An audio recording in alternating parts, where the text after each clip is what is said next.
Sneha steel and furniture centre Salgare. आमच्याकडे steel भांडी, संसार उपयोगी साहित्य, sofa set, furniture, cooler, dining table, आटा चक्की व इतर साहित्यांचे एकमेव ठिकाण एक, व्हरायटी अनेक। आता शुभ मुहूर्ताची सुरुवात सलगरेतील स्नेहा स्टील मधील खरेदीनेच। वाजवी दर, सजवा फर्निचरने तुमचे घर। सर्व साहित्यावर बजाज फायनान्सची खास सोय उपलब्ध। स्टील भांड्यांना 5 वर्षे गॅरंटी, तर फर्निचर साहित्यास कीडवाळीपासून लाईफ टाइम वॉरंटी।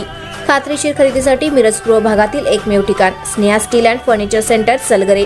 आमचा पत्ता रवींद्र वस्त्रनिकेतन शेजारी सलगरे। संपर्क 90 96 25 91 38। प्रत्येक बातमीतील घटनेच्या वास्तविकतेची तुलना थेट पाहत रहा चांगली अपडेट। आरग तालुका मिरज येथून चोरट्याने 40,000 रुपये किमतीची दुचाकी लंपास केली। या प्रकरणी निवास अशोक पाटील यांनी मिरज ग्रामीण पोलीस ठाण्यात फिर्याद दिली आहे। निवास पाटील हे दिनांक 6 रोजी दुपारी 1 वाजण्याच्या सुमारास आरगहून लक्ष्मीवाडीकडे निघाले होते। त्यावेळी त्यांना रस्त्यातच चक्कर येऊ लागली। त्यामुळे त्यांनी त्यांची दुचाकी रस्त्यावर थांबून एका झाडाखाली जाऊन झोपले व त्याच ठिकाणी ते बेशुद्ध पडले। यानंतर याचा फायदा घेत चोरट्याने दुचाकी चोरून नेली असल्याचे त्यांनी दिलेल्या फिर्यादीत म्हटले आहे। याबाबत मिरज ग्रामीण पोलीस ठाण्यात नोंद करण्यात आली आहे।